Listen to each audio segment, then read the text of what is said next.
How's it going? Welcome to the channel. I want to go over this machine's geometry a little bit, take some measurements just so everybody can see what's going on. This machine was built for a very specific tournament in Vermont Punkin' Chunkin', where they have restrictions on the class. It can't be over 70 inches tall. Well, for this class, it's 70-inch height to the top of the arm, or to the top of the counterweight, but you can't go above that box or you get penalized for it. And the machine has to weigh 100 pounds, under 100 pounds, including everything, the machine and the counterweight. So that's what this machine was built for, to be super light framed, super light arm, super light hanger, and to maximize the counterweight, which the machine weighs almost 10 pounds, so we're between 9 and 10 pounds on it. So let's get an overall. I'm going to set y'all down, and we'll get an overall height measurement on it. Perhaps maybe that will work. It stays there.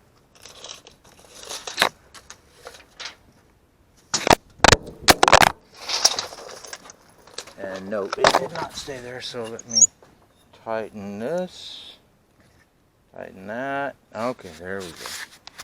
Alright, sorry about that.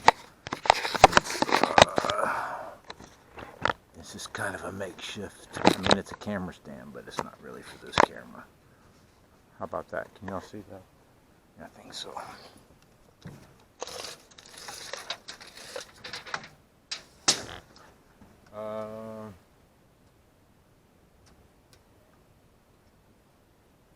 Go from there.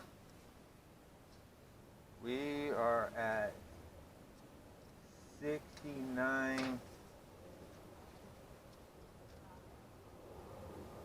and 15 sixteenths.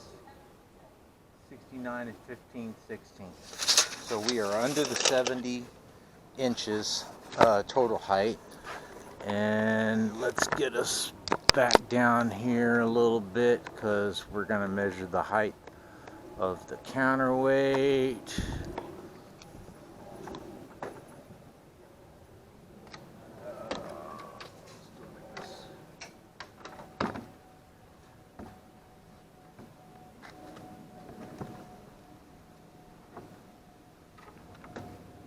I guess you can see I have the timing prop installed on it now. Alright, let's not break ourselves somehow. Get this tape out.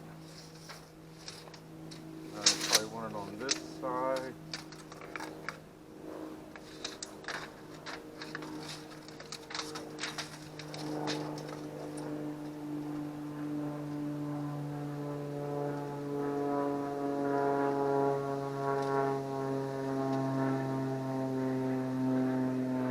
That is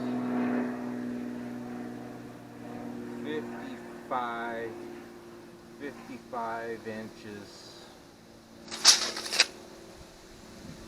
to the top of this edge of this plate, which is right at the tipping point. Alright, let's bring it back down.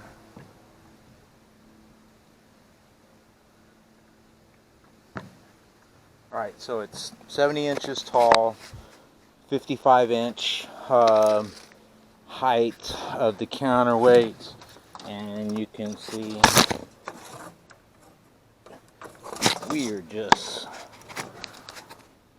right there. We got about a 1/4 inch clearance, but the bolt head makes us, we have about 3/4 of an inch clearance from the bottom of the plate.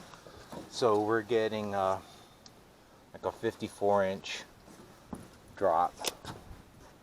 What else? Oh, I put these supports in just to reinforce this axle. They're just epoxied, and I shot a couple of little brad nails in while it dried. The last shot, we broke the hanger again. It didn't completely fall apart, but you can see we stressed it crazy. Right there, there's a crack, there's a crack, there's a crack, there's a crack. The core kept it all together, but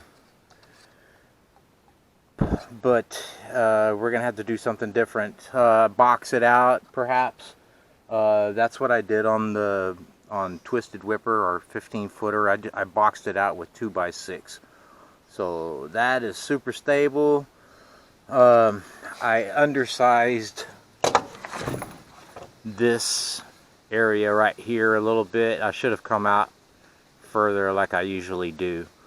But I thought the core, that solid core, was gonna support it, but I guess it bent. There is a lot of force on that C shape.